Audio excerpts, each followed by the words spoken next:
Good morning, everybody, and welcome to this webinar by Project Transform.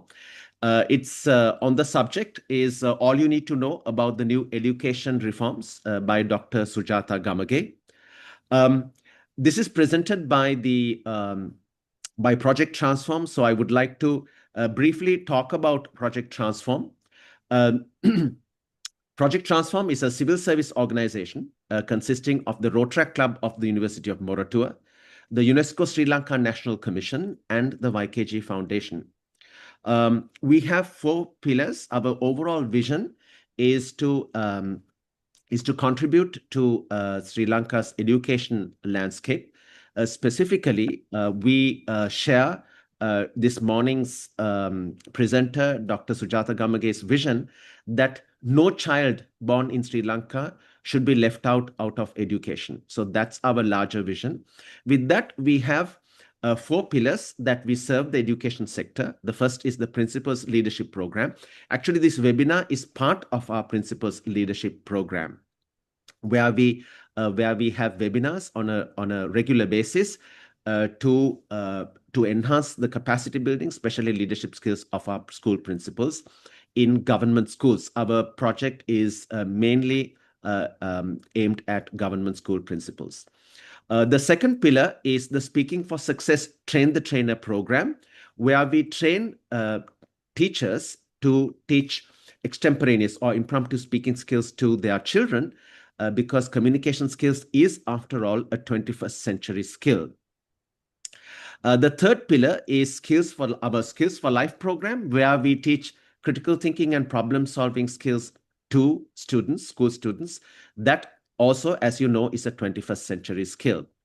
Our final pillar, the fourth pillar, is our website, which is actually meant for school principals, teachers, parents, and students, and serves as a knowledge hub to all these stakeholders in education. So that's a quick introduction to our Project Transform. And of course, I would like to, as I will be the moderator, I'll be your moderator today. My name is Yukti Gunasekara, and I am playing dual roles today. I'm the chairman of Project Transform, as well as the moderator for this webinar. Today, we have Dr. Sujatha Gamage, who is passionate about education and is a policymaker in the education landscape. I would like to introduce her. I would like to introduce her formally now.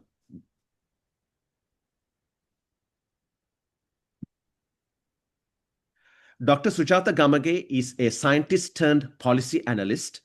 She left for the USA in 1987 after resigning from a faculty position at the Department of Chemistry, University of Colombo. She returned to Sri Lanka in 2022 with experience as a higher education administrator in the state of Ohio and the Ohio State University. In Sri Lanka, she served as a consultant to the University Grants Commission, followed by a stint as the Director General of the Tertiary and Vocational Education Commission of Sri Lanka, where she led the launching of the National Vocational Qualification NVQ system. Since 2004, she has been a senior fellow, research fellow at LearnAsia, a Colombo-based think tank, where she leads ICT in education and knowledge networks, policy analysis, and research. Her latest public sector responsibility was to serve as a member of the committee drafting the interim report of the National Education Policy Framework for Sri Lanka 2023 to 2033 and the subsequent oversight committee for its implementation. Sujatha holds a Bachelor of Science degree from the University of Peradeniya, a PhD in chemistry from the University of British Columbia, Canada, and a master's degree in public administration from Ohio State University, USA. With that introduction, I would like to hand over the webinar to Dr. Sujatha Gamage. Dr. Gamage, the floor is yours. Thank you, Yukti. Thank you very much for this opportunity. It's always such a pleasure to speak to principals and teachers. So I'm happy to see that I think we can get to know who's in the audience as we go on. I think my title actually was given to me all about curricular reform sounds ambitious, maybe pretentious even. But I have been, as during last 2 years, 23, 24, I was privy to some of the documents behind the PowerPoint that goes around as a policy document. So I've also read deeply some of the concept papers behind the PowerPoint. Unfortunately, the policy was presented as a PowerPoint in Parliament, which is perhaps a first in the history of Parliament. I have double checked on that, right? So it has a lot of parts missing. So I think it's a good proposal. Unfortunately, I think there isn't enough background or it's not fleshed out enough. So I thought I'll, stick my neck out and explain it because, I don't think there is enough coming from the side of the government. So having said that, may I share my slides? Yes. Okay. Share. Okay. So as you can see, I qualified it somehow. All you need to know about curricular reforms. But I said for a successful, let me just see my own, right, for a successful and inclusive implementation. Because I think, why I said successful, is I think there's danger that we might not be successful. And inclusive, because I think there are issues that particularly affect students who are in danger of dropping out. And particularly in education policy, my attention is always on those students because I was served in the higher education sector. That's how I transitioned from a scientist to being a policy analyst. But when I came to Sri Lanka in 2002, actually I came in 2002, I got the chance to be the Director General of the TVC. And then I got to see a whole another side. During that time, only 3% of the student cohort, there are about 350,000 children born each year in this country, plus or minus 25,000. And of those, only 3% would go to university. Where's the other 97%? That is the question I always used to ask. They are below the radar. We don't hear from them. So I'm always looking at that particular group, the majority. And now I think the percentage has increased to those who go to public universities to 10%. So we still have 90% who are off the radar. So we don't think about. So I looked at these reforms from their point of view. So that's sort of the background. And I thought, again, that's why I ventured out, stuck my neck out, and I thought I'll talk about it because we don't hear enough from the government for what I think is a good set of proposals. There's room for improvement, but I think they're basically good proposals that have been, the concepts of which have been in discussion from 2019 or before. Actually, there's a good policy paper by National Education Commission in 2014 about our exam system. So all those concepts are incorporated or they have tried to incorporate the new curriculum framework. So I really feel that I feel obliged to, take the message forward.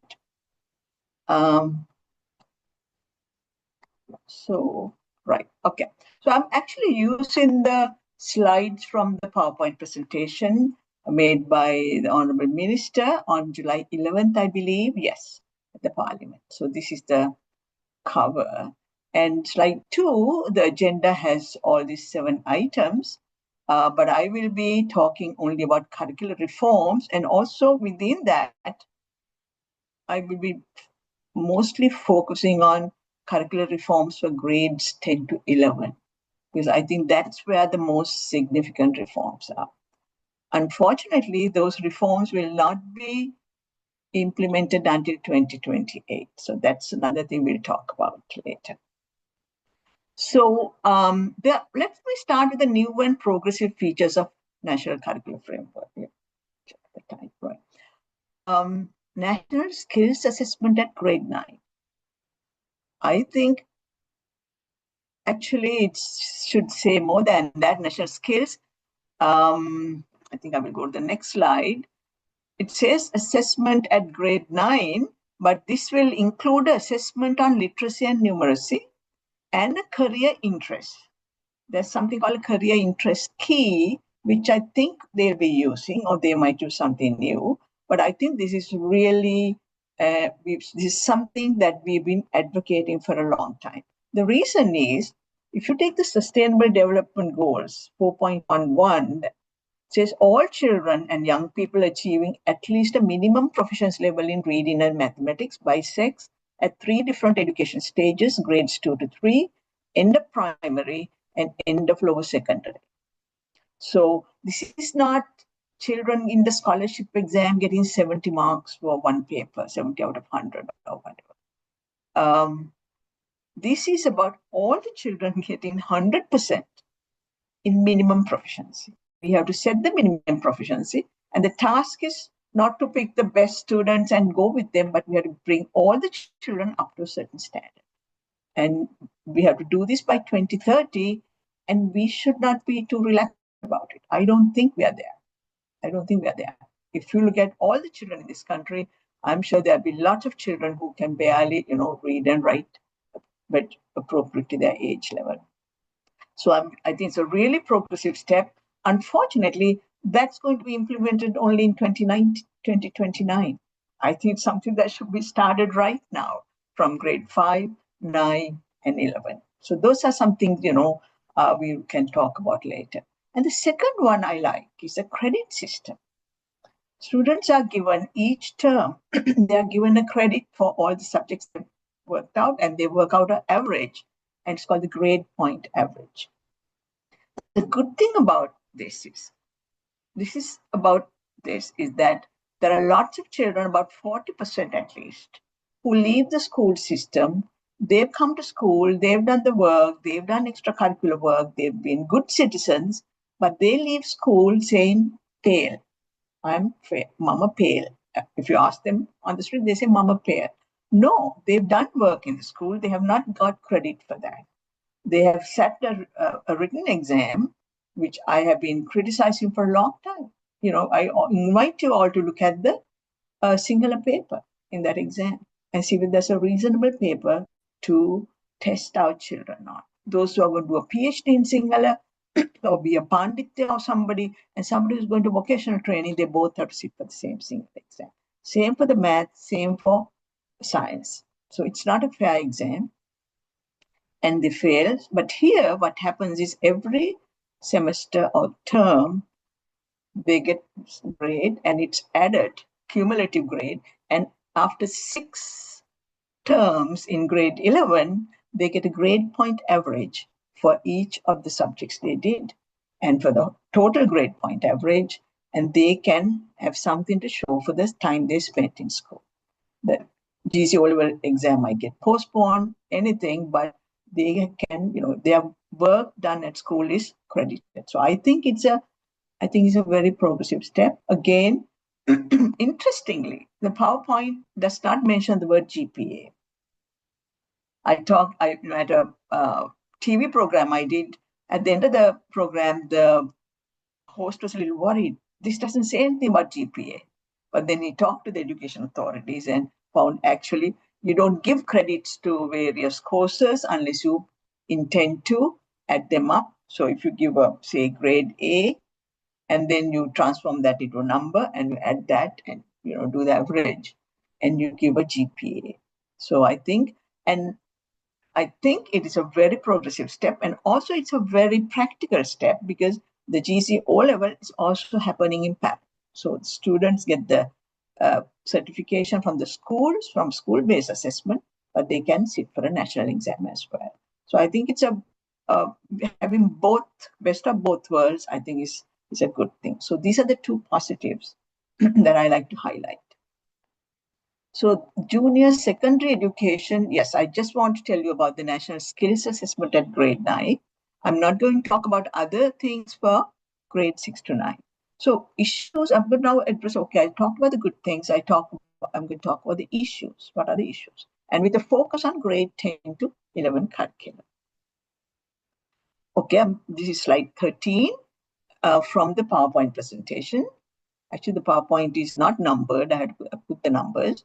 And we have 3 components: a common core curriculum, 18 credits, further learning, which is again divided into academic and skills pathways, and 14 credits. And transversal skills, transversal is theory, it's cutting across. These are skills that cut across all disciplines. Some might call them soft skills. So these things are, you can't have a specific course for those. So those are transversal skills. You get 3 credits. This is for a term. So you get 35 credits per term. So that is the plan for grades 10 to 11. And you can see that, when I show the details, you can see that the significance of giving 18 credits of common core curriculum and giving just as much to further learning and transversal, there's a big shift in the way we assess students. So we'll talk about that when I do a synthesis of all this. The next slide, this tells us what the compulsory subjects are. There are 5, and what's missing is, I think, history. Then there are elective subjects. I think I added these up. Elective subjects, there are 18 elective subjects, and you need to take only 2. So we'll be doing total of 7 subjects which you must do. Compulsory, and here also you must do 2, and you have a choice there. Then these are what are called further learning academic paths. See, the terminology is problem. So these are further learning paths. These are further learning modules, I believe. So they are divided into 4 sections: STEM, humanities and social sciences, management and entrepreneurship, and then the skills path. So I counted in STEM, you have, yes, you can see that the skills path has only 5 modules. I think I have this number somewhere in a summary.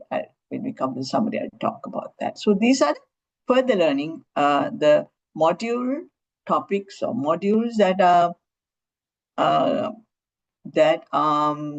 proposed, I suppose, because this is an indicative list. When you look at this list and there's a question mark somewhere, philosophy and logic, there's a question mark. So they're still thinking about it. So it's better to say indicative list.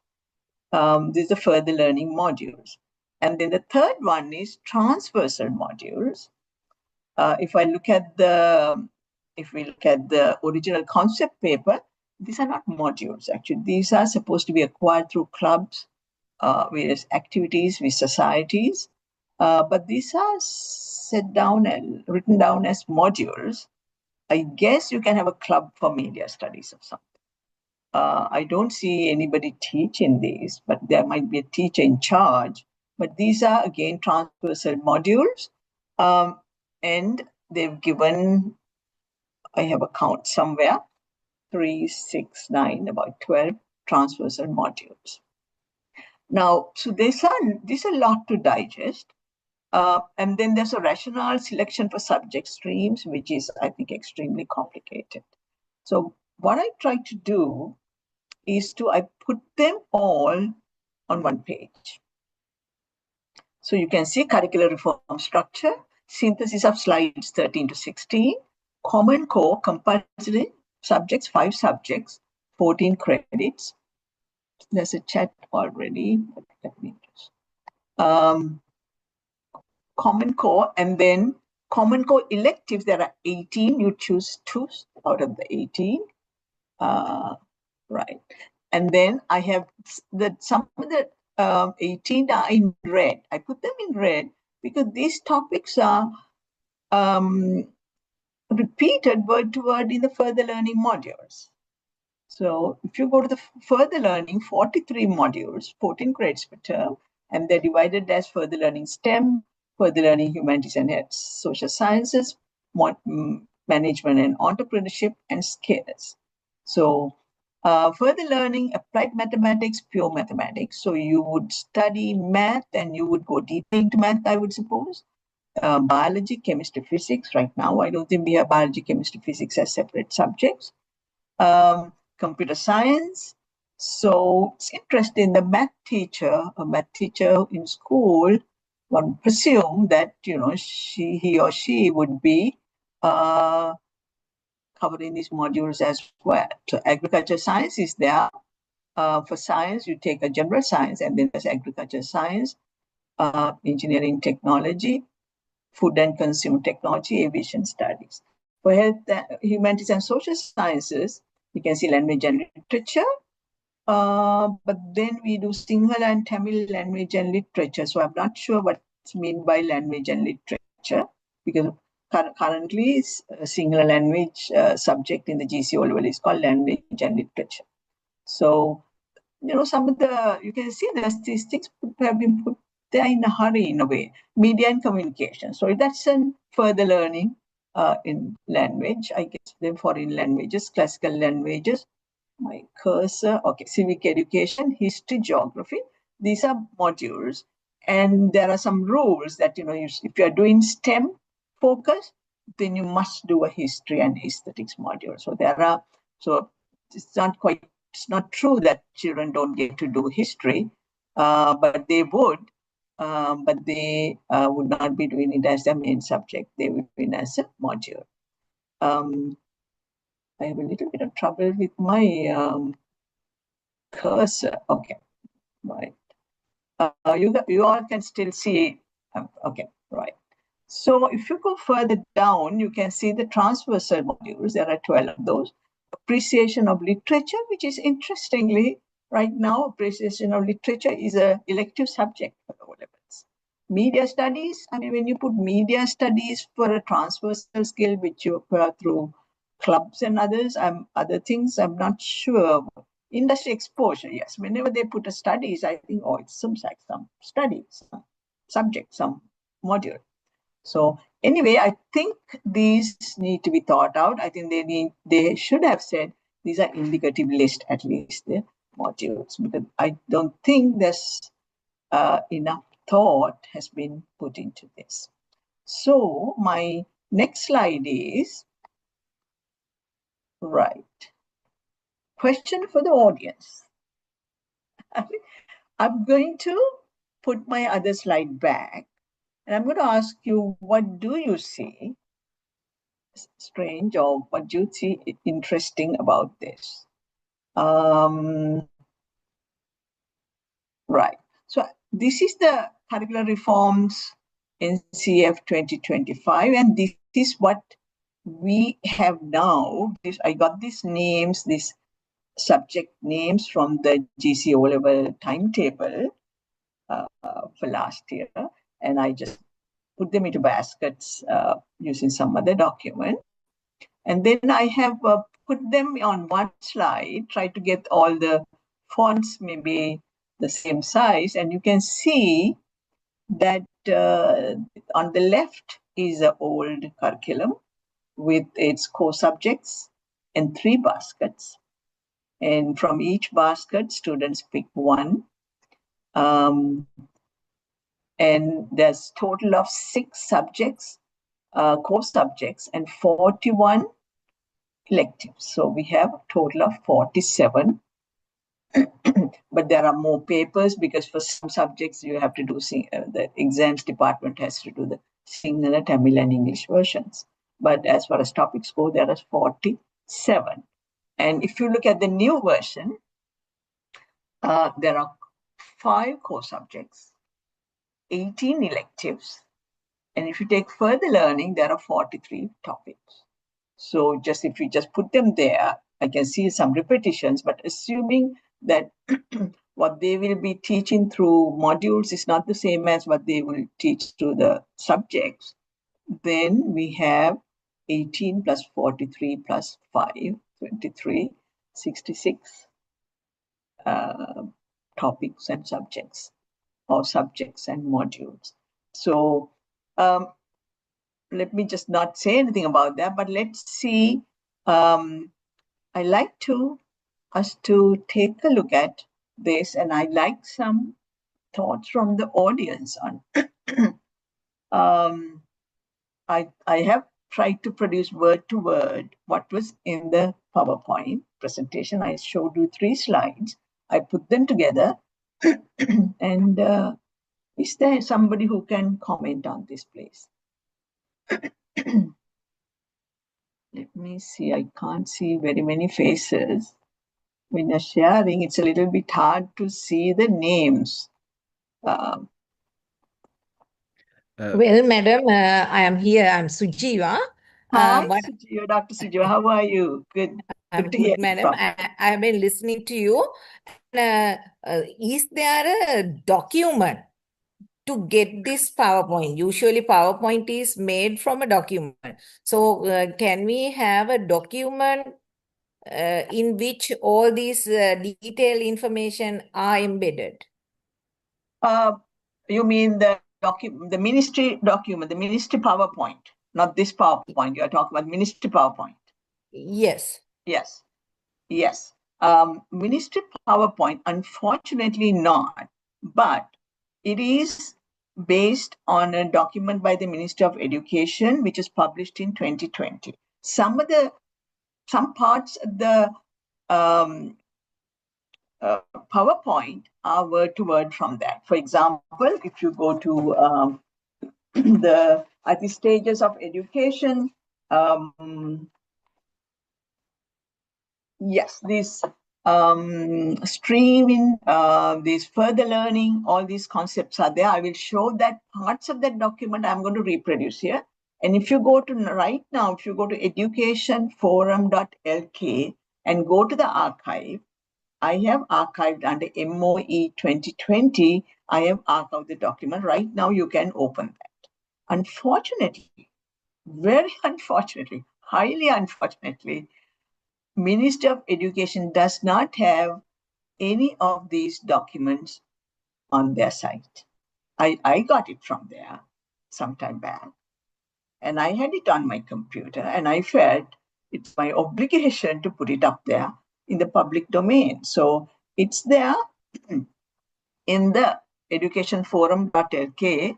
Sujiva, if you just go there, and even now you can find it. So these concepts are there, but these details are not. But as you can see, I'm going to actually show a document later. Most of these headings are from the previous baskets. They have come there. They've added some new things. I did a new analysis putting this side by side with the, as I've shown maybe in this one, side by side, and I've done a more analytical one on Excel. And you can see actually most of these baskets are here under STEM, HSS, MNE scales.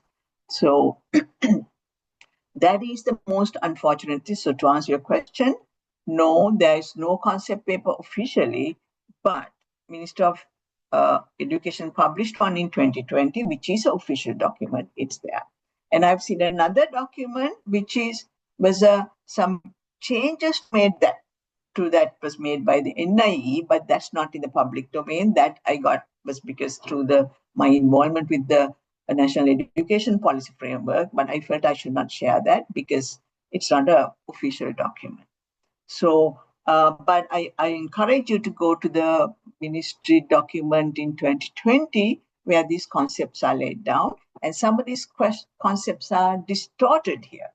So in my presentation, I'm going to show you how we can correct for the distortion, because I think it is, as I said, I think it's a really good way to reduce the burden and get students to go more deeper into subjects, but it will not be achieved if we go with the present organization. Any principals here who can comment on this? Is it, I can think of, would you have in a typical school, I think here what I've put in red is I talked to some schools and asked them what subjects they're teaching, because you have all these subjects in a basket, but a school is obviously not going to offer all these subjects. For example, the school I know, they teach the core subjects, of course. And for basket 1, they offer business and accounting studies, geography, and civic education. So they have teachers for those. In basket 2, they offer Eastern indigenous dancing and art and appreciation of literary text. In that school, it's only Sinhala.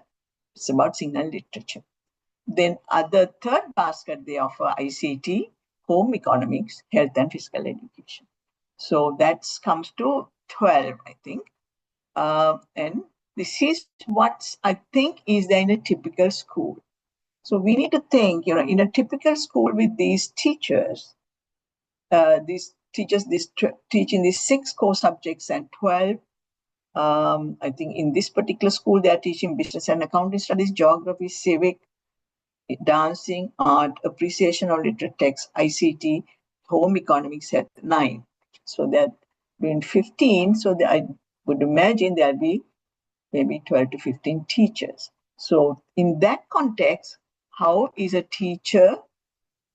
They do the common core. They can handle the electives they can handle the compulsory subjects. Electives, I don't think they'll be able to handle all the electives. So again, right now we don't offer students all the electives anyway, but further learning modules, how would a teacher, science teacher or a math teacher or a history teacher, handle all this is something we need to think about. Any other comments on this proposed curriculum? Sujata, there was, I think, some controversy about the dropping of history. Can you comment on that, please? Yeah, I'm not a subject expert. I'm sure Dr. Sujeeva or somebody also can comment on that. I'll invite them after I talk about it. I think my reading of that is, core subjects, you keep building. You need to keep adding building blocks. And I think language, science, and math, you keep adding in grade 13, grade 12, 13, you keep adding new blocks, new learning blocks. But I think history, I think they should have argued it out. My argument is 6 to 9, we have enough built on it that what we need is further learning, maybe comparing different kingdoms and that kind of thing, comparing different histories. I think that approach should not be a subject, that should be a further learning module. So I think I'm in quite agreement, actually religion and values also. I think we have would have built enough on religion and values in grade 6 to 9. I think it should be for not to be learned as a subject, but as subject to be explored and discussed, as I say, module. And also here, they have not defined what's a subject, what's a module, what's a stream, what's a path. I think for us to go further, I think subject is something, I like to put that forward now, and I like people to get your thoughts. A subject is something that you would say, if it's a 2-year program, you study it right throughout, or at least for half the time. A module is a short course. It's limited to 1 term. You cover that. Say module on values, comparative values, of course, they would do in the subject. And another subject, good thing actually I should have added to my positives about that, religion and value education in one subject, one subject. So we will not be teaching 5 different religions in school.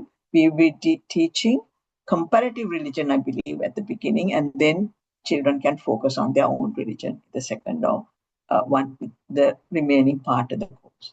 So I should add that to the positives about this curricular reform. And this is a subject that's been discussed from, if you look at the National Education Commission documents, it's been in the discussion. So I don't think there should be any controversy about that. So the module, to progress here, I think I like to use that definition. Course is a subject is something that you would do right throughout your program, which could be, in this case, 2 years. Religion and values, I think ideally, we would do more justice to the subject if we put it as a module where children can do 1 or 2, whatever modules on that, rather than study it as a subject and write another exam on it. So, anything else? Thank you for Sujiva for just checking that. Did you check the publication? Ministry of Education 2020, it says a national curricular framework for secondary education. So it is Madam, I would, yes, excuse me. Again, another issue with the credit system. 1 credit usually means, according to UGC curricular, 1 credit means 15 teaching hours. It's not notional hours, actually.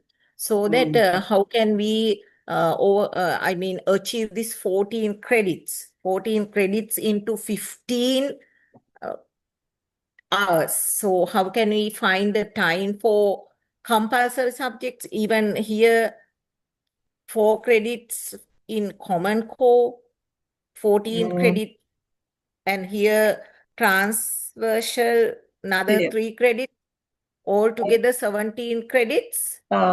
All 35, no? 18, 32, 35 credits in a term. Yes. 35 credits. I think the duration is 10 hours to my knowledge, but I'm not particular about it. Usually 1 credit means 15 teaching hours. Yes, I think the calculation seemed all right. I'm not ready to go into details, but that's something I think another concern for me is right now the Common Core and the, we use when you say 14 credits out of 35 is for the Common Core, and for the electives, let's say altogether 7 subjects, there's 18, and 40% of the day only, 60% of the days is going to be used to teach what used to be taught in the whole day. So the curriculum would be a reduce in content, which I think would be a good idea, because then you will be looking at the essence of the curriculum here, essence of the subjects, and then you would go deeper into it here. So I think it is a good thing. I think those details have to be worked out. So I think people need a really better document. But my opinion is that, we should not be waiting for a full document. I think it's good that we start it in 26, because we have been trying to get this going off, and it's a very slow process. Starting only in grades 1 and 6 next year, and 1 grade each time. No, I think we should have been ready to start it in all grades. I think if you look at it, it couched in fancy terms, but as I will show it, actually it's not it can be simplified. You can look at it in a simpler way. So, because 2025 to 2030 is going to be a very critical time for the whole world. World is going to change very much in the next 5 years.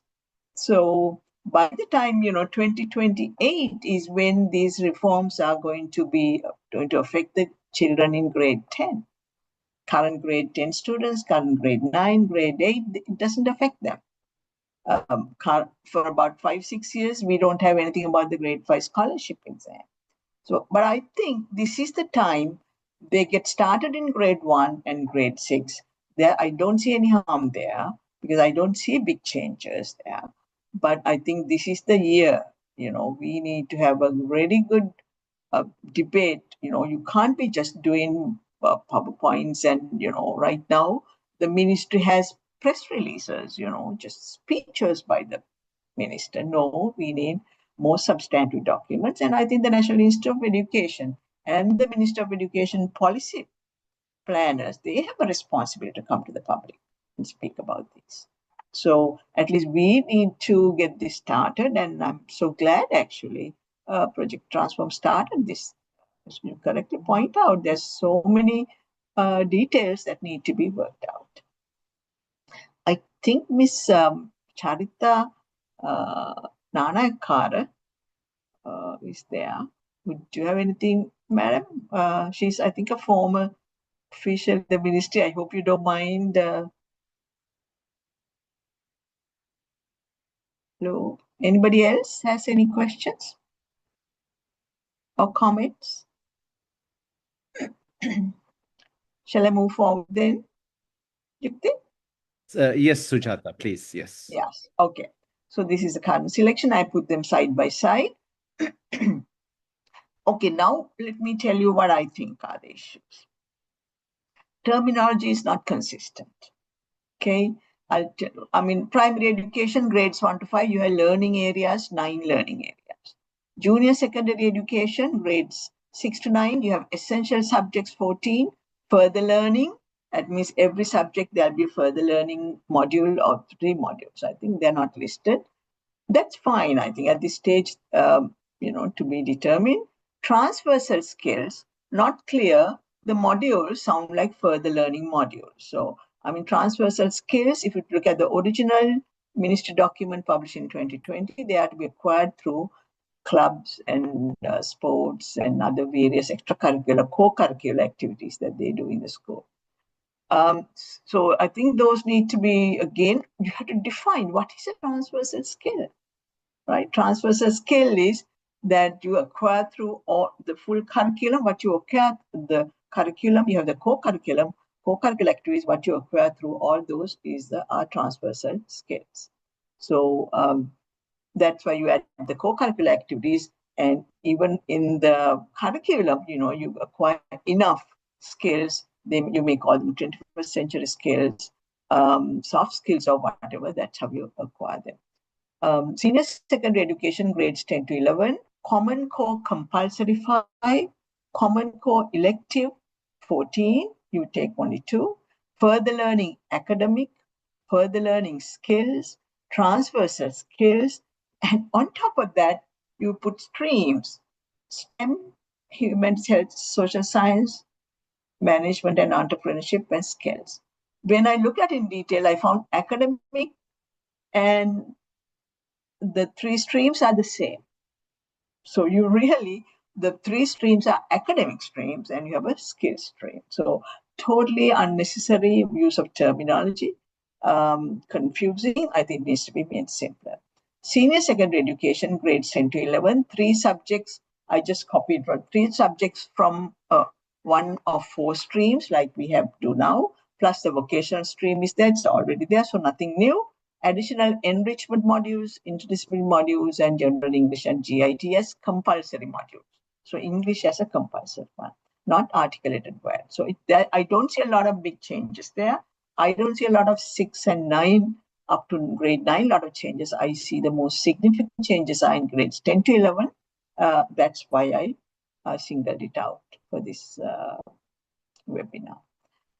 Vulnerable students, at the beginning I said, we need to look at it from the point of view of vulnerable students. Our education system, I always say that it's by the middle class for the middle class. We give this sort of a hope for poor families, you get through the scholarship exam, somehow you can get there, and we flash those, pictures of those children, how hard they studied, but these are just a drop in the bucket, Our education system really leaves out at least 40% of our children. I'll give an example. I work with the school.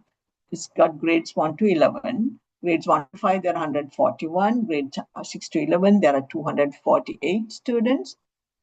Grades 12 to 13, 31, because that school does not have science or commerce streams, technology, any of those streams, so children go to other schools. Out of a class of 40 students in year 11, there are at least 13 students, the principal told me, they're definitely going to drop out. He holds classes in the evening for them. I've done that with in Colombo school in Colombo as well. There's no point in repeating what they learned in class in another class, but that's what we do. That material is simply not suitable for them. According to the principal, these are intelligent students who contribute greatly to the school through their skills, but they're not cut out for academic studies. and they drop out. So 13 out of these 40 students are going to definitely drop out. So how will this curricular reform serve those students? That's a question actually I have at the back of my mind as I do this. So I want to talk about, before I give my proposal, I think I need to speed up a little bit, from recent Sujata, international trends. Sujata, excuse me. You touched on a very important aspect, which is basically, and I think in this about 2 slides back, you had something about vocational training. So the thing is, here in under senior secondary education, grades 10 to 11, plus the vocational Sorry, not stream. 10 to 11, it should be 12 to 13, the last one. This is senior secondary 2. Yeah. Right. Senior secondary 2, grades 12 to 13. So the thing is, Sujata, it says plus the vocational stream. Now, I didn't hear of a vocational stream in the new curriculum. Now grade 10 to 11, it's called skill stream. Okay. If you go here, there's the last column is a skills path. See, you have STEM, humanities and social science, management, and I think it's a mistake. There's a further learning, academic path, skills path. That last column is skills path. The first 3 columns are academic paths. So it's the streaming, right now we don't have streaming in the O-level class. Let's say 10 to 11, without saying 10 to 11, let's O-level classes and A-level classes. O-level classes, no streaming, but in A-level, we have a vocational stream. It was introduced in 2016 or 17. Whether you pass the O-level or not, you can stay in school and follow the vocational stream. There are, I think, 1,000 or less, fewer schools doing that. So we already have a vocational stream in A-level classes. I'm talking about the O-level classes and the O-level curriculum, which is developed here. In the curricular proposals, the A-level curriculum is not well developed. I just copied some words from their slide here. And I'm sorry about the mistake. The last paragraph should be senior secondary education 2, grades 12 and 13. It's been repeated. Okay. Right. So I'm focusing only on grades. All this terminology, it's very easy for us to say O-level classes and A-level classes. Right. We know what they mean, right? So I will use that. So I'll be talking about O-level curriculum. Okay. So New Singapore, I'm just going to quickly give this. So you would know about the China system. I learned about the Gaokao from you. In Singapore, they streamed children from grade 7 after primary school leaving exam. If you thought the grade 5 scholarship is competitive, this is extremely competitive because it totally streams the children into express, normal, and technical paths. And there are 3 different GCO levels for these 3. GCO level technical is the lowest cognitive demand. The next one is the GCO level normal, and GCO level express is for the higher cognitive children to speed through and get to university. They changed it last year. They realized it's not fair, and they have what's called subject banding. Now they don't ban the children. Now they don't stream the children. They ban the subjects. Each subject has 3 levels, G1, G2, G3, depending on the cognitive demand on each subject. So children can, if you're studying math, you can study it at 3 levels. Children, on this one, the child on the left hand, top left, he's decided to take G3, 4 subjects, each at the highest level. The other one, G2 and G3, other one took G1s and G2. But over time, they can change, right? The first child graded down 1 subject to G2. No, I want to do this at high level. I want to do it at medium level. So what they do is, at the end of 3 or 4 years, there's no banding. The children stream themselves, right? If they study out of the 10 subjects, if they study 6 at high level, there might be some formula somewhere. So they'll be streamed in the say STEM, if they were good in STEM and they had studied their math, they achieved their math high level, then they're streamed into STEM. So children's commitment and aptitude, which is not determined at one point in their life, grade 5 scholarship exam or the primary school leaving exam in Singapore. So I think I really learned something from there. I'm going to apply it in my proposals that to come. Okay. Then I want to talk about Curriculum Refresh New Zealand. It was in the news just last week. So they have a National Certificate of Educational Achievement. The ministry announced that we are going to scrap it. Actually, something lesson for us to learn. They actually had very much a school-based system. And they said, no, children are not learning. We want to, but how they found out was very interesting. They realized the PISA results. Their PISA results were going down while the NCA results, rate of passing, was going up. Then they realized PISA is program for international student assessment, I believe, right? Then they realized, according to international benchmarks, we are going down. But our exams say children are doing better. So our exam must be something is wrong with our assessment. So they made the change. They said, yeah, so they had 3 exams, NCA level 1, level 2, level 3. The one they do it like the O levels, but in grade 12, they face one exam, and in year 13, they face another exam. They said year 11 students would no longer sit NCA level.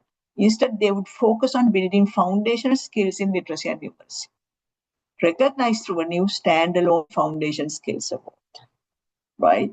So, I mean, here we pile up children with subjects, but do they have the foundational literacy and numeracy? They go and answer questions because in the tuition class, they told us, if a question is asked this way, this is how you answer.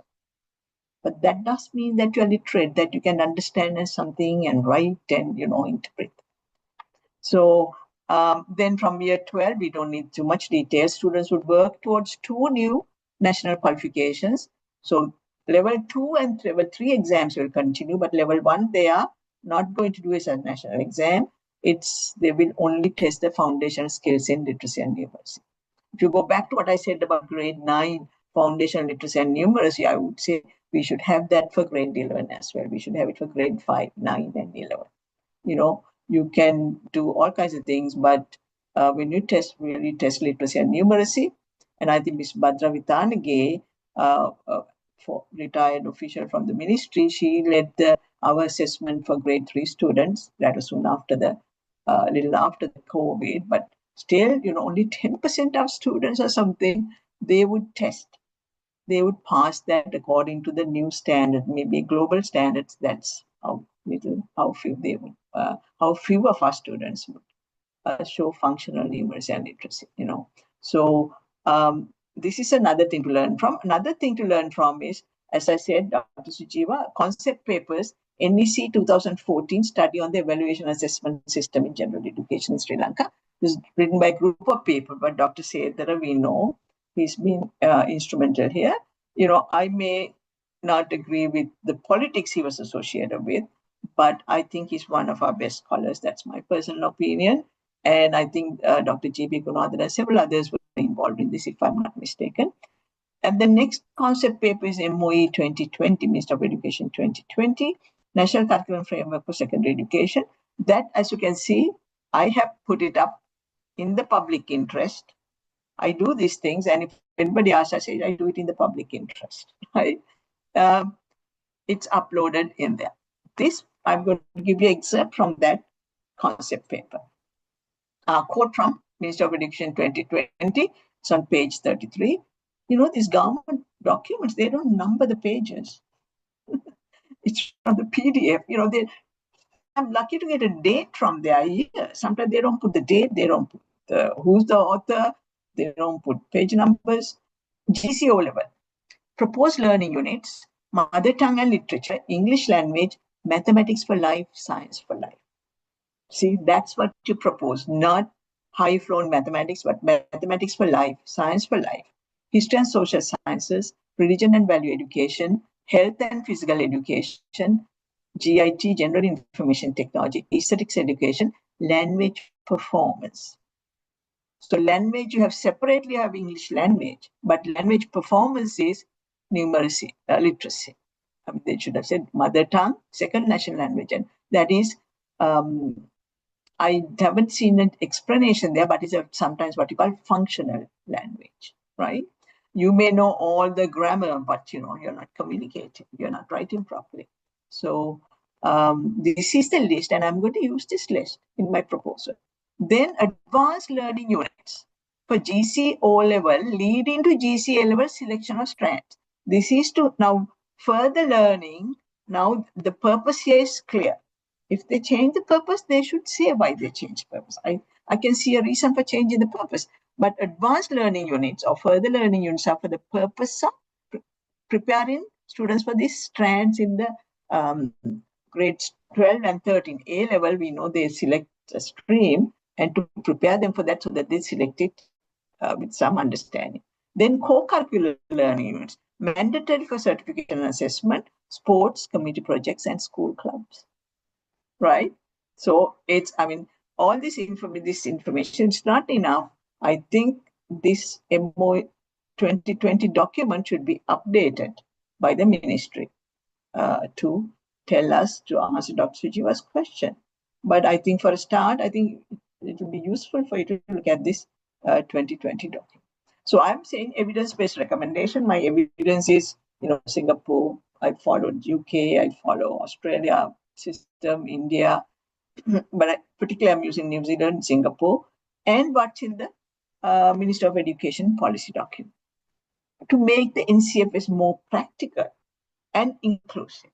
Practical, I'm saying, I showed you that list. I don't know. I'd like to ask the principals here. Please tell me, how would you manage this list of further learning topics? You have core subjects, co-curriculum subjects, then you have elective subjects, then you have further learning modules. How do you assign teachers for this? How do you manage with the number of teachers you have?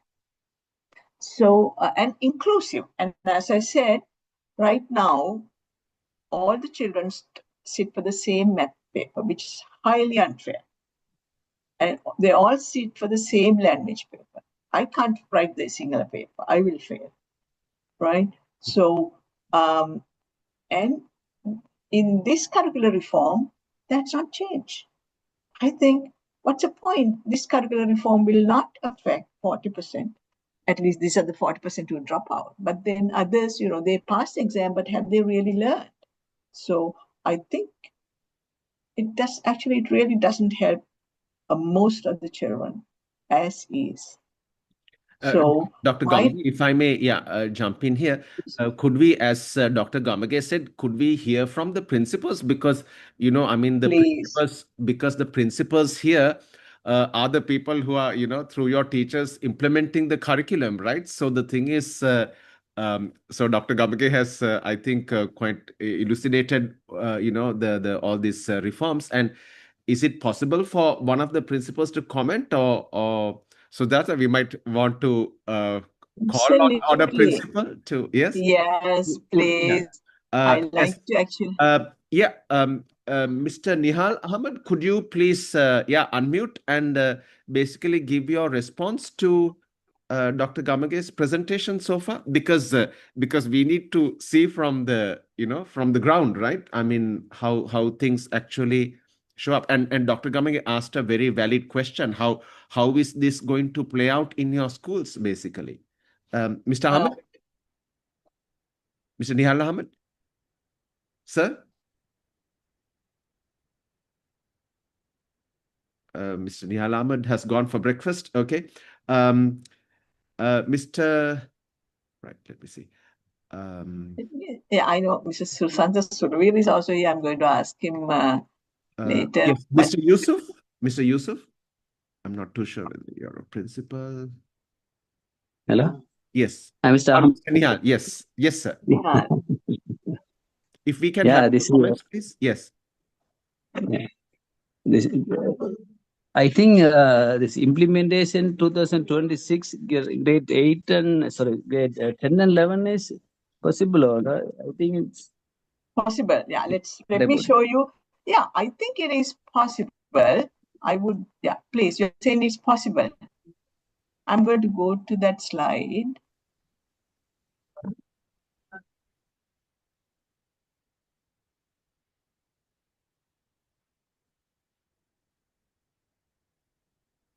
Okay, this is the one. Mr. Nial, how many of the electives can you offer in your school? 186 this year. How many? 86 students. Yeah, Right. 186. 10 and 11 both, or in one grade grade? 11, he said 2025 batch, oral batch. Right. So Yes. I'll go to this one. This is the, in this particular school I talked to, business, they offer business and accounting studies, geography, civic education. You can offer those, right? In your school? Yeah. Entrepreneurship studies, do you offer that elective? Yeah, for the civics education, business, accounting and business. Yeah. There are three basket subject, no? First basket is the language, single language, and civics, like this. Second basket is the aesthetic subject, Aesthetics, right. electric. You can see the screen, huh? It's on the screen, right? Third basket is the technical subject, no? Physical Right, education, right. design and technology, Yeah. ICT, like that. So you have no trouble. What are the subjects you offer in your school? Because you can't offer all these, so Chinese, Russian, Arabic, Korean, you know. In the first basket, what do you offer?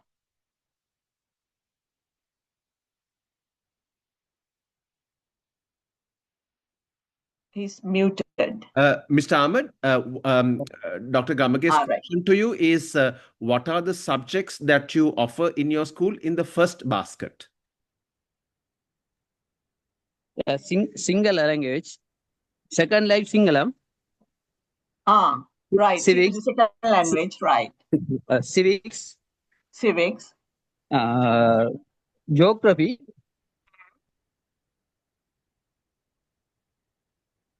Geography. Right. Geography, civics, second language. Business and accounting studies, maybe. Yeah. Okay, good. Can you offer entrepreneurship studies? Can you find a teacher for that? We don't have the teacher. Yeah. Okay. Right. So, yeah, this is where we are. And I think if we go with this, this is what's typically offered by schools. So, Mr.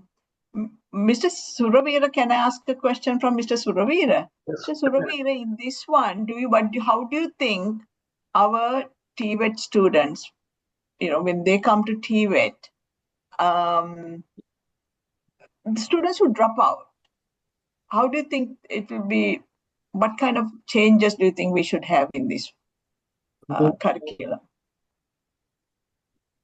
I think now from this your presentation that vocational training area is not very clear to me. Yeah. Right? But I have got the information from different sources that my opinion is this. It is very difficult to bring vocational training to school because now there are 1,000 employment in the labor market. 1,000 employment. Could you give training because student has different ambition, employment ambition, because they are now not like our days because of TV and everything. They are highly knowledgeable about the highly knowledgeable means some idea about what are the jobs available in the market, right? They cannot be, because even vocational training, it is a problem. Vocational training, for example, Colombo district, there are facilities in training centers. I have taken account only about 125 occupations. and all vocational training centers. That is the most developed district, no, Colombo district, right? There are thousands of occupation in the labor market. We cannot bring everything to the now. How can they bring all these occupation to school? That is a problem. Because when you put the name vocational, student will repulse. Because vocational means a specific vocation. Because vocational means they know they are training. Now mason, carpentry, those things train because that is their expectation. That is not the parent expectation. But that skill is good as a life skill. Now you say I am an engineer. Even masonry skill is useful for me at home. Various doing various repairs as a life skill. I am using those skills which I learned in the university. Because if we were given in the school, that is also good because you know that theory of multiple intelligence, that hand skill as a skill, student can get those language, those who are literacy, numeracy, those things, people demonstrate lot of skill. That area also student can demonstrate some skill. That is good because appear as a skilled person, right? Now, other thing I want to bring that now 13-year compulsory education school. I have done a study about that program which was started in 2017. Now that is also technical part is not built in school, not built it. I have visited some school in Jaffna and Gold. They have recruited teachers, but more theoretical, more knowledge area is given. But student has failed GC O level because they have failed in knowledge area, right? They are further frustrated when that is given in the school, like in the vocational training. Vocational training, student should be given the skill component to experiment with kinesthetic skill. That the theory of multiple intelligence, there is that kinesthetic, how to pronounce that means sharirika chalaka, like that skill area. Right now, for example, now these students are coming to that vocational training with the fail mindset. Because after O level, fail O level means they have failed in all the exams up to O level. Even they have not performed well in the term test. They have failed mindset. To make them successful even in the vocational training, that mindset should be removed. How can we remove that mindset? Okay, I think I will give me 1 minute to give an example. I have visited one carpentry training center in Galgamu. That there is a batch of student, carpentry student. Instructor has first lesson given to him is to parayek harir aliyek harikap. They could dila to carve animal. First lesson. You understand? I think that is the first lesson. I asked the instructor, that is not in the curriculum. What you are teaching? Instructor told me, now sir, they are thinking they cannot do anything. Right? They will succeed in carving this that elephant or some bird. Then they will do. Then they are thinking they build up some confidence in them. That build up that confidence. They allow that student to take their product to home. When they show it to their parents also think my son or daughter can do something, because their parents also thinking they are failures. Now that mindset should be changed. Can school change that mindset? Because that type of facility cannot be built in the school in so short time. right? Even vocational training institute doesn't have that facility. Even our instructors are also not that capable. You see that to understand the student mindset. That is what I'm thinking, that vocational training could be given in 60s and 70s, even before that. Masonry, carpentry, metalwork has taught as a GCO level subject. The certificate is GCO level, not NVQ. That is a life skill, and to practice that skill area of theory of multiple intelligence, right? That is good. That is the what school can do, because cannot bring all the vocational training to school. Yeah, I might have an answer for you for that. I have to leave at maybe 11:15 or 20. Yeah, right. Maybe I can get to that. Shall I go on? Yes, please go ahead. Okay, right. Actually, Mr. Surveyor, just stay on a bit. My suggestion is,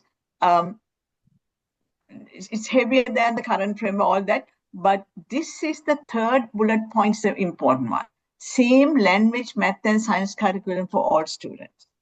And there are only 5 further modules in skills versus 3 to 34 for academic. But as Mr. Surveyor is saying, you can't have too many skills modules because there aren't people to teach those. We asked the principal, they have these traditional electives they can do, but entrepreneurship, who's going to teach that? So let me just, I talk about lessons from trends, and then let me, what I'm saying is reduce the common core from 25 subjects to 10. This 10 I got from the Ministry 2020 policy documents. Then you have to define the terms. Subjects you do, throughout the course, throughout the program. Modules usually do not take more than 1 to complete. So the credits you assign would be different. So one subject, if you want to replace one subject with modules, you have to decide maybe does it take 2, 3, or whatever number of modules. For each common core subject, this is the most important one for the our average student, offer 3 or more short courses or modules for further learning. And the fourth one is the most important, offer the 5 compulsory subjects at 2 levels, foundational and advanced. I told you about the Singapore system. They offer 3 levels for each subject. We can at least do 2 levels, foundational and advanced. This is not a new concept. This is in that policy paper I talked about from 2014. Then give students the freedom to do other core subjects as short courses. Let me just explain it to you. What I did is, I put core curriculum subjects on the left-hand side, and further learning, I took those modules and I sorted them according to the core subject. Because in the schools, you don't have teachers for teaching modules. You have teachers for teaching core subjects. So I put them on the left and I lined them up. So media and communications come under Sinhala Tamil language and literature. English, actually there's more there, it's got cut. Appreciation of literature, media studies, media and communication, it comes under both Sinhala and Tamil, and under English as well. The first line is cut off. Then science, they have biology, chemistry, physics. These are children they do the basic science, everybody do that, but biology, chemistry, and physics. Most important thing is I highlighted these 5 subjects.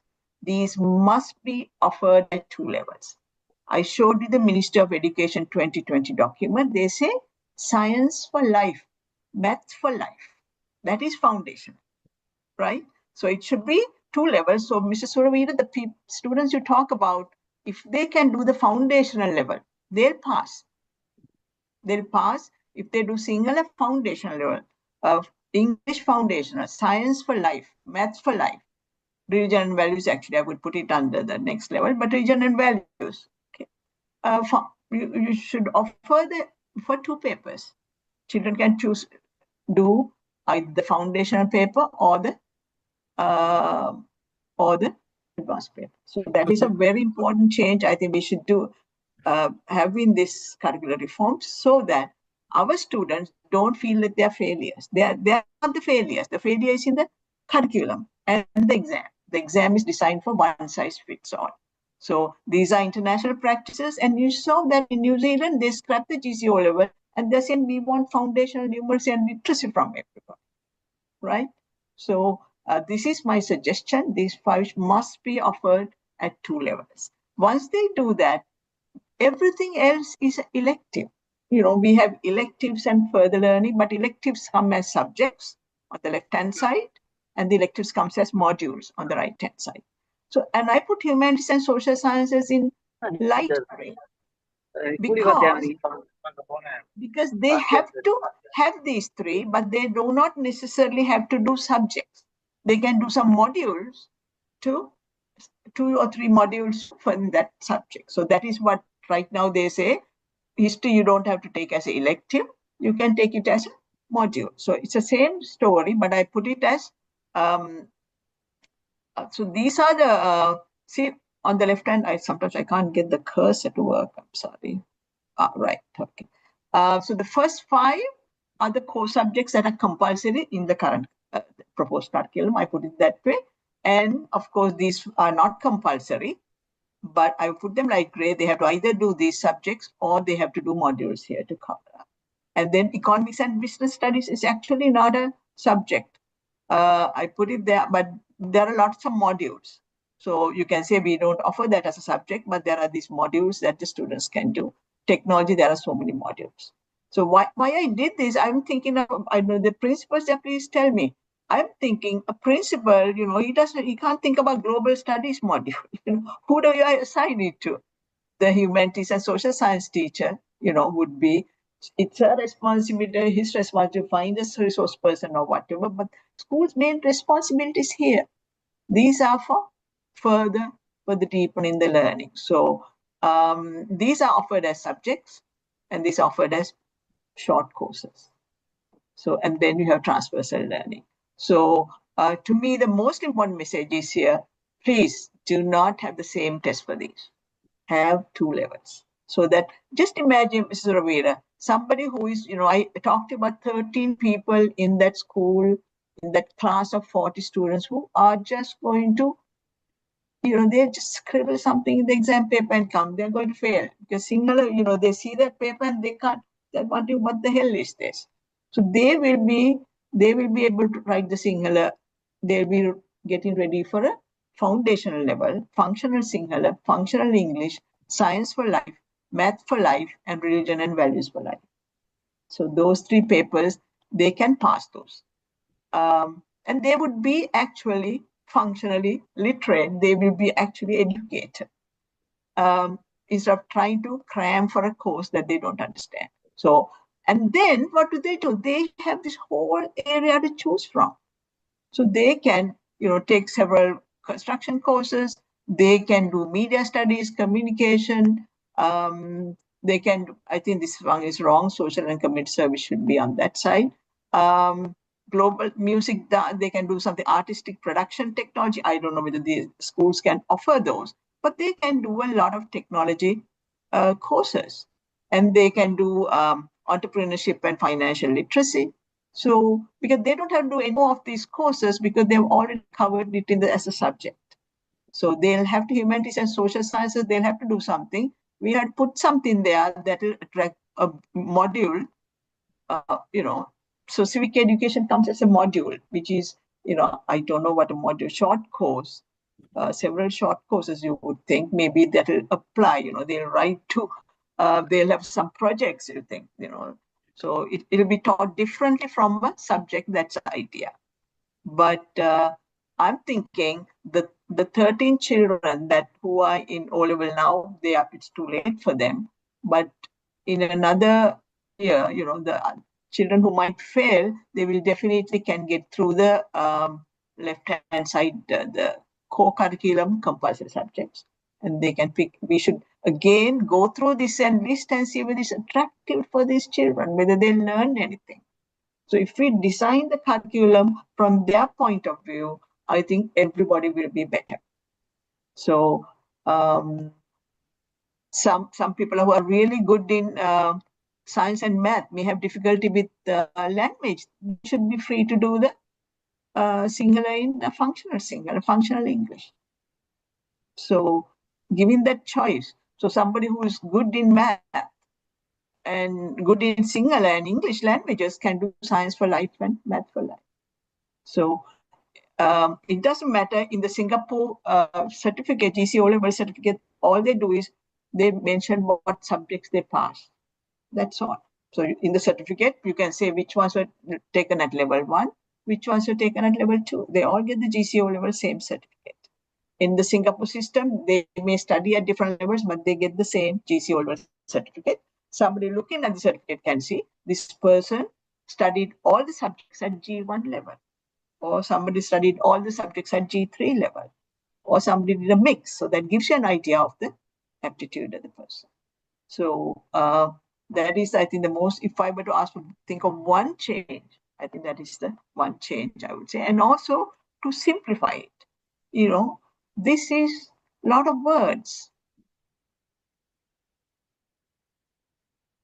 You know, there are electives, there are further learning, and electives are in further learning is electives. They're all electives at the end of the day. Some are taught as, you know, long-term subjects, some are taught as short-term modules. That's the only distinction we need, I think. So my suggestion is we should simplify, and simplify, rationalize, and think of the people, at those students at the bottom, because they should not be at the bottom. They have, as Mr. Roy is saying, they have, you know, the talent. So if we need to design this from their vantage point. I like to stop at this point. I have some more slides, but get some more feedback if I can. Right. Sujata, are you done with your presentation, or you have a couple of more slides? Questions. Right. See, we have time till, I'll tell you, just I have reduced the tuition burden. I'm going to ask that. So there were some other questions. Okay. So let me, So Dr. Gamage, let me start the ball rolling here. So the thing is, on this particular slide, you have mentioned the co-curriculum, right? The 5 subjects. And you also mentioned in your presentation that students should be evaluated or be able to do this co-curriculum at 2 levels, at the foundation level and the advanced level. So the thing is, so does that mean co-curriculum is CORE? I think other one is co-curricular. Yeah, we won't use that word. Yeah, co-curriculum. Yes. Yeah, in the co-curriculum, the 5 subjects. So that means, according to what you are suggesting, Sujata, that means at the so there is at the foundational level and the advanced level. So which means that, just to clarify, so at the teaching level, there'll be 2 classes, because I'm not too sure whether in the same class you can do both, right? So at the school level, there has to be 2 separate classes for this. Term tests have to be different, and also the O-level, the final exam also has to be different. So the thing is that what you have in mind? Yes. If you take the international baccalaureate, both my girls did the international baccalaureate. Okay. Diploma for A-levels, they offer 6 subjects.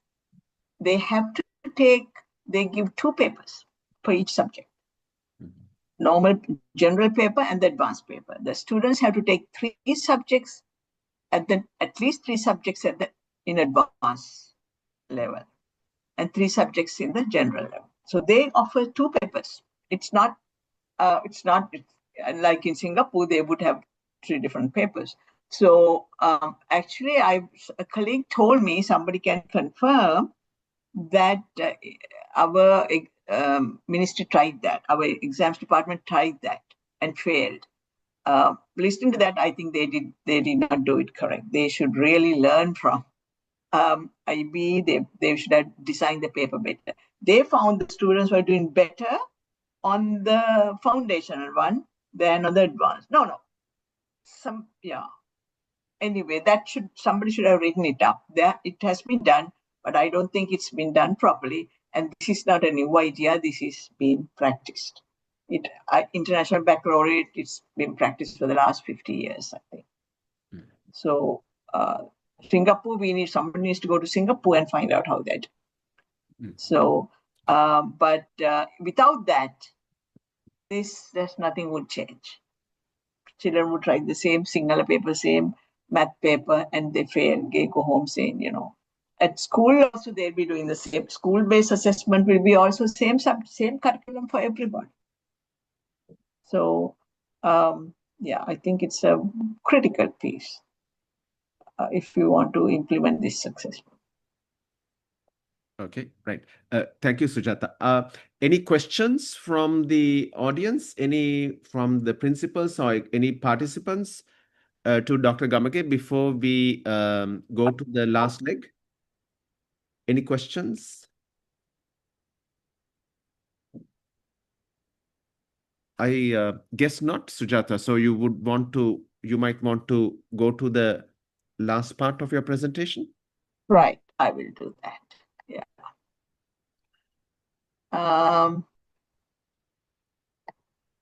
Right. Okay. So I think like some more deeper discussions, particularly with people like Dr. Sujiva here. Let's see. Yeah, Saturday morning is a little bit difficult for everybody, I guess. People are doing that. Some people have left. This is the day you do the shopping and all. Huh? Household chores, yes, that's right. Yes. Saturday is a difficult week. Right. Okay. I just reducing the tuition burden. So right now we have, let's see, in the current curriculum, let me just go back to the current curriculum. I think it's easier to see the board. Okay. We have 41 subjects, but the tuition is usually given for about 12 to 15 and the core subject 6. So tuition is for about 18 subjects, but you can see there's technology, especially for A-level, you know, every technology subject, there's a heavy tuition presence. So tuition, if you look at the electives, if say the students take only 3, but altogether they take about 12 subjects if you take the mix of students. So core subject 6, so there are about 18 subjects where you know where the tuition, you need tuition. And of course, I have the one. I don't have to go that far. It's here. Because these modules you would think are, graded one term and graded immediately. Probably there won't be a heavy tuition role. So you have 18 electives and you have five compulsory subjects and 18 electives. It's not a big reduction, 23. And of those, not everybody will be doing agriculture management technology, design and engineering technology. So still there's a sizable number of the core subjects, of course, 5 and maybe another, entrepreneurship, financial literacy. I can see the schools not being able to teach those and tuition masters taking up the slack. So the thing is, exams have to change. Good thing is, currently, the exams department offers 51 subjects. This is not counting the different language requirements or the paper 1 and 2 requirements, right? Just in terms of subjects, 51. I mean, somebody should have sat down and said, why are you offering Russian? Maybe the Russian embassy can, there's a French, there are other qualifications. So we have been doing that. So I think according to this, 18 electives and 5 subjects, they have to do only 23. I would, in my proposal, I would cut it down to further to 10 subjects, right? 10 subjects, there are 5 are compulsory and those 5 would be offered at 2 levels. So it's in some paper 1 and paper 2, you will have, general paper and the advanced paper, which people can choose. People might do both just to, take your chances. Yeah. So tuition burden, my thinking is, should reduce somewhat, but because the schools are not able to teach these modules, there might be tuition industry development around that. And also the electives and common core together does not reduce significantly, because even earlier, when there were some 51 subjects, students took only about 20 subjects. Most students, 90% of the students took, 99% of the students took only 12 subjects, 17 subjects, 6 compulsory and other 12 electives. So there'll be reduction, but I don't think it'll be a significant reduction unless we change the exams. Exams are what I call more authentic. If you go to the International Baccalaureate paper, you can't, even there's tuition, but it's a little bit difficult. You are given something and you are to reflect on that, and grading is not that easy. But we'll have to change our exams to that, because now they don't have to mark so many exam papers, right? So, because if you reduce the subject, I'm proposing that we do away with, we have 5 compulsory subjects and another 5 electives, and have only 10. So, tuition issue. Then the next question is, I posed. Anybody has any thoughts on that? At least, Yukti, what do you think? You've been. Yeah, so Sujata, I'm also thinking, I'm not an expert on this tuition industry, but I'm also thinking that probably the tuition really kicks in at the A level is what I'm assuming, because that's the competitive exam. So whereas the O levels, so that's where. So your recommendation is that the O level be limited to 5 co-curriculum subjects and 5 electives, basically. 5 electives, yeah. Right. So, and the so I just modules would be harder to provide tuition for, because there'll be, one term, you do that module and you're done. Right. So when you say, so Sujata, when you say 5 electives, so do you mean that they should offer only 5 electives, or the student should be able to select up to 5 electives?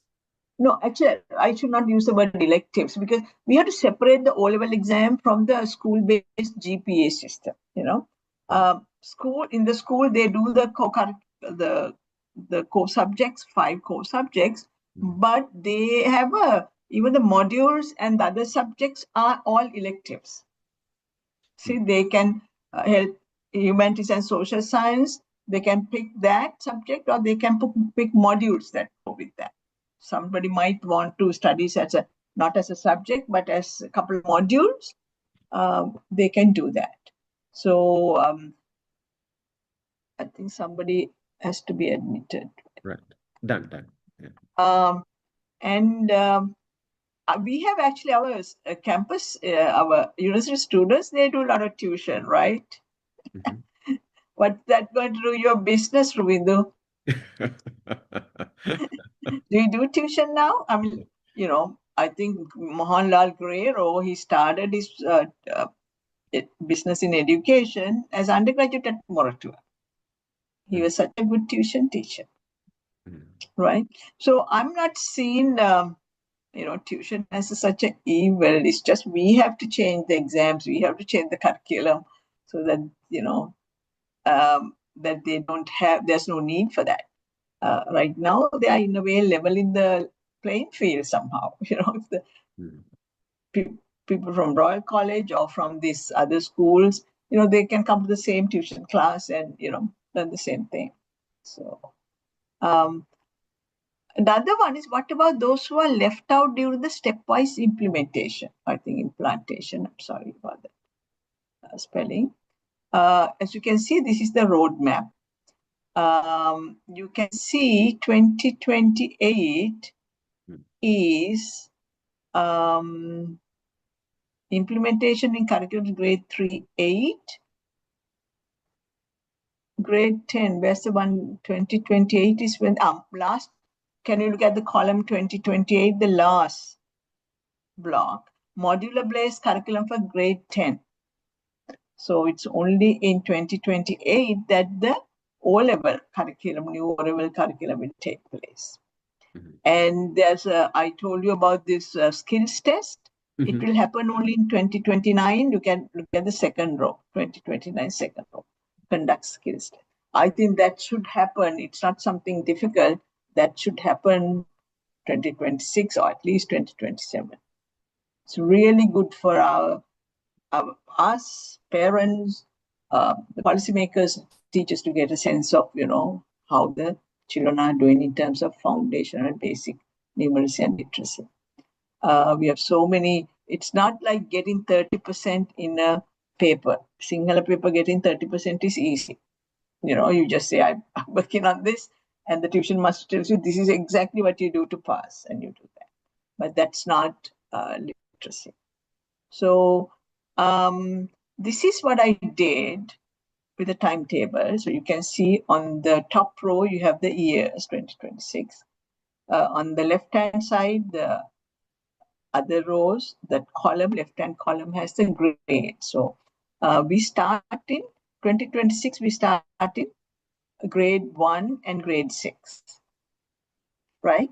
So these students who are currently in grade 2 in 2026, who are 2, 3, 4, they will not benefit. They will not benefit from the primary curriculum reform, but this person in grade 5 in 2026 will go to 2027 to grade 6 and will benefit. But primary curriculum change will not affect. Actually, the primary curriculum doesn't matter. We have a good curriculum.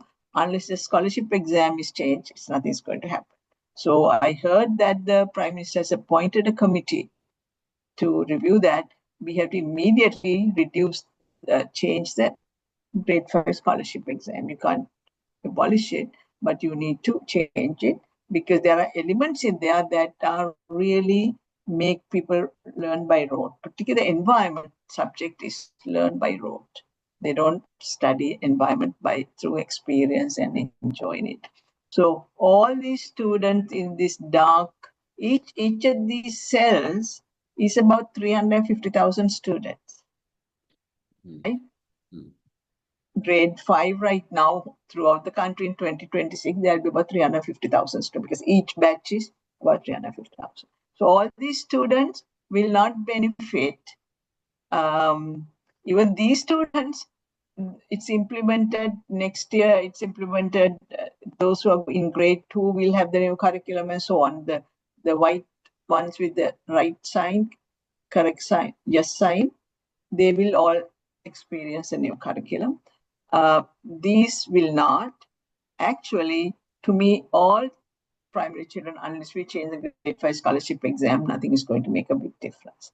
Because 1997, we had, most people here would know, we had a really good curriculum change. It's for the primary schools. Dr. Sujiva, if she's here, she'll know. But very soon, we were teaching to the exam. So, and I think that's another. So those who are in grade 7 now, they will not see changes. They will just go through the system, and they will graduate in, they will actually, they will experience the grade 10 changes. It's a little complicated. I have to calculate, who's really going to miss out. Those who are in grade 10 and 11 now, right? These children progress like this, they will not benefit. So let's see, those who are in grade 8 now, they will see the new curriculum in grade 10. But we need to really implement for all the grades now. I think it's not to start with. I would start with something very simple, because already we have these subjects taught in the schools. We have accounting, business studies, we have this. So you don't need to, the present curriculum, present textbooks can be used. Teachers, I think teachers should be trusted that they will teach them not to the test, because ones on the left-hand side are the subjects, and those are the ones that they'll be tested as summative tests, and this will not be tested as summative tests, right? They'll be marked for projects and so on. So school-based assessment. So I think we need to simplify and start it immediately. I have to calculate the, because as you can see, somebody who is in grade 8 now will be in grade 9 in 2017, and they will experience a new curriculum, new O-level curriculum. So I think the critical one is O-level curriculum. So what are my recommendations for those not benefiting during the 2026-2029 period? That is, simplify the grade 5 scholarship exam immediately. We've done so many papers on that. There are 2 papers, paper 1 and paper 2. Prior to 1997, I believe there was only paper 1. It was in general intelligence, math, and language. Those are the only things they tested. And then they felt that teachers were not teaching the environment and Buddhism and other things in school. They were only focusing on math and language. So they thought, okay, we'll use this too, whether the teachers are teaching, right? It was supposed to be an aptitude exam, but then it became what's called an attainment test. Attainment is whether they have learned, right? Aptitude is whether they have potential to learn. So it's wrong to test them on the subject matter, whether they've learned. That's not the purpose of the exam. The purpose of the exam is to find the best and the brightest and, give them opportunities. So paper 2 has to be taken out. I don't know. We've been advocating for that. There's resistance. There's something there. Then the other ones require minimum proficiency in literacy, first language, English, and math in grades 5, 9, and 11. Because you can have a test and you can say it doesn't count for your going into the next level. But if you have an English test in grade 5, it's like there's a big oral component to that. I think that will really help. And children will it's worth giving tuition to do that, right? Right now we are wasting money preparing for, teaching children how to answer questions. But at least if you have numeracy and literacy test, where literacy is both, at least mother tongue and English, I think that will be really useful. Then again, we don't have to wait for these transversal modules giving recognition, because schools can have their own report card system. We used to have that. Schools have their own report card. And, you can say what extracurricular work they did. You can start recording those. You don't have to wait for, directions from above. Schools can do that. Schools can give a good, report card for children. Whether they were in the band, whatever, all these things, documenting them. In the IB, they have something called, all the co-curricular work is classified as creative, active, and service. I told you that there are 6 subjects they have to do, and then they have to do something called theory of knowledge paper. But the 6 subjects, they have to do those 7 subjects. But additionally, they have to fulfill these requirements. Creative, they should have done some creative project. Active, that is sports. My daughter did yoga. They're not very athletic. She did yoga.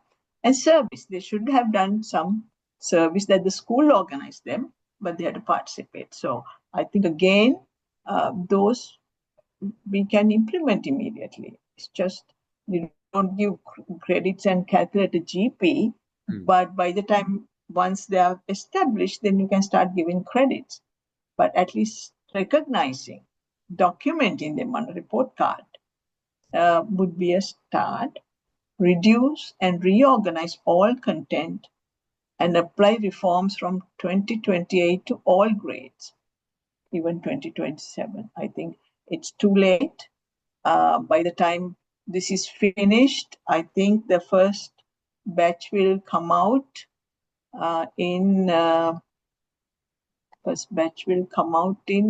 2030 out of grade 13. So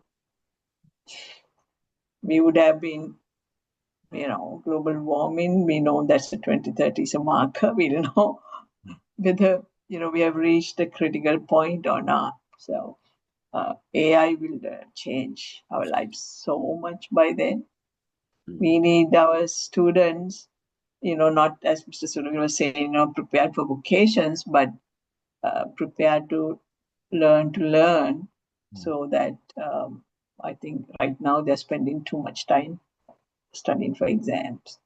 And I think having a small co-curriculum of 5, compulsory co-curriculum of 5 subjects is good, but better is to have 2 levels, so that, they get their learning and they can focus on other things that are more interesting to them through different modules, not as a full-blown subject. So I think these reforms, it's a good concept. It's little people who published it as a PowerPoint, I don't think they quite understood the concept. They should go back and read the concept paper and reduce and reorganize. Right. Great. Sujata, are we done? Yes, I'm done with mine. Yes. Great. So thank you very much, Sujata. We'll take questions at this time. Are there any questions for Dr. Gamage? Yeah, madam, could you kindly go to the one before the grid? There's one particular complex slide, one before the grid. I mean the cohort slide. But, yeah, let which me you try. have. Yeah. So which one? One before, before that. Yeah, previous. Yeah, it's just my product. Yeah. Right. Okay. So this one? No, previous. No. This one? Yes. Yes. This is from the slide 24, right? From the NCF, right? Yeah. I miss it. That's all. Thank you, ma'am. Yeah. So do you have does everybody have access to this curricular framework PowerPoint? Sujata, actually, I did send the PowerPoint presentation to all the participants. Plus, folks, I mean, it's also on the in the chat box, the PowerPoint presentation. So you can download it to your machine. It's in the chat box of this webinar. Actually, I think I uploaded it on educationforum.lk. Go to educationforum.lk. And is it in the chat box? It's in the chat box, is it? Really? Yes, it's in the chat box. It's in the chat box. You'll have could you kindly resend it, because I don't see it. Okay. Yeah, I'm going to right away post it on the educationforum.site. Zeenath, can you please post it in the chat box, please? It's in the Project Transform page. WhatsApp. Any other questions? So Dr. Sujiva, we will post it in the chat box again. Any other questions for Dr. Gamage? Before we... Actually, I have this on the educationforum.lk/archive/research. If you go to the archive page, Ministry of Education 2025 July 11th, I have that, uploaded that. Then National Education Policy Framework 2023-2023, which I was part of, it's also there. Then the Ministry of Education 2020, that concept paper I said, which is the basis for this present reforms, is also there. So I tried to put, and there is also the 1981 white paper by Mr. Ranil Wickremesinghe. So actually, some of these things were talked about then. So Sujata, so you have basically mentioned where these documents can be accessed, right? So yes, I will put them in the chat box. Right. I will put the link on the chat box right away. Yeah, because yes, I'm going to go to Education Forum, and before we close, I like to give you that educationforum.lk, because we have done several archive, and if I go to the archive, actually it says they have. I put the political manifestos are also there, but I will give you the chat. Now, where's the chat? Right, I will put it in the chat. Dr. Sujiva, I put it in the chat box, the PowerPoint presentation. Received with. Yeah, and I'm going to send the link also to Dr. Sujiva, the Minister of Education 2020 document. You must see that. It is a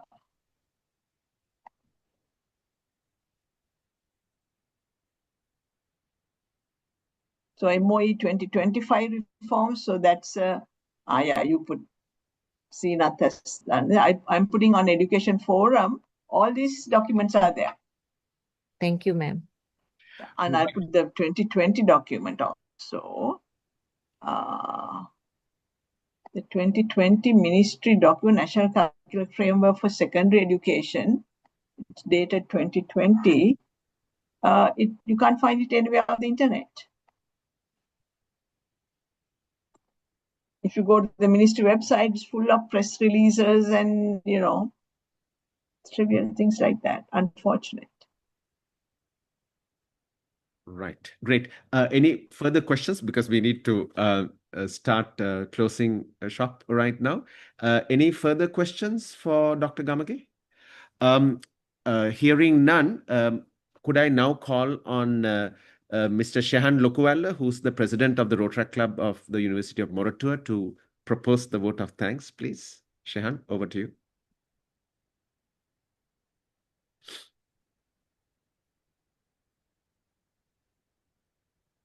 Thank you, Mr. Yuktiya Gunasekara. Hope I am audible. Yes, you're audible. Thank you. So, good morning, everyone.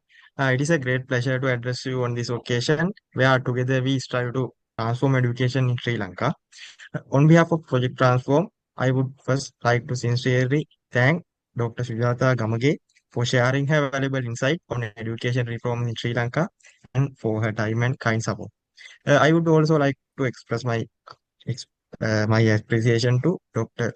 Sujiva Polgambola and our principals and all participants of today's webinar. We believe that this discussion on education reforms has been a meaningful session for you, and we are truly grateful for your participation, thoughtful questions, and active engagement. A special word of gratitude goes to Mr. Yuktiya Gunasekara, the chairperson of Project Transform, who has been the main pillar behind the success of this session. My heartfelt thanks also goes to my dedicated team from the Club of University of Moratuwa for their commitment and hard work in making this event possible. Finally, thank you to everyone for your support and encouragement. We look forward to seeing you at our upcoming projects and webinar sessions as well. Thank you so much. Have a great day. Thank you. Yeah, thank you, Shan. So with that, I would like to close today's webinar. And also for the principals who are watching, we will obviously have in mind future webinars for you, and please do join. As Dr. Gamage said, maybe we need to do this on a Sunday, so to have more people to come. So with that, thank you very much. Once again, Sujatha, thank you very much for your time and commitment and for the passion that you have to advance education in Sri Lanka. As Mandela said, we believe in Project Transform that education is the greatest tool that we can use to change the world. So with that, thank you very much to everybody. And until we see you again at another webinar, keep well and do the good work to enhance education in Sri Lanka. Thank you very much.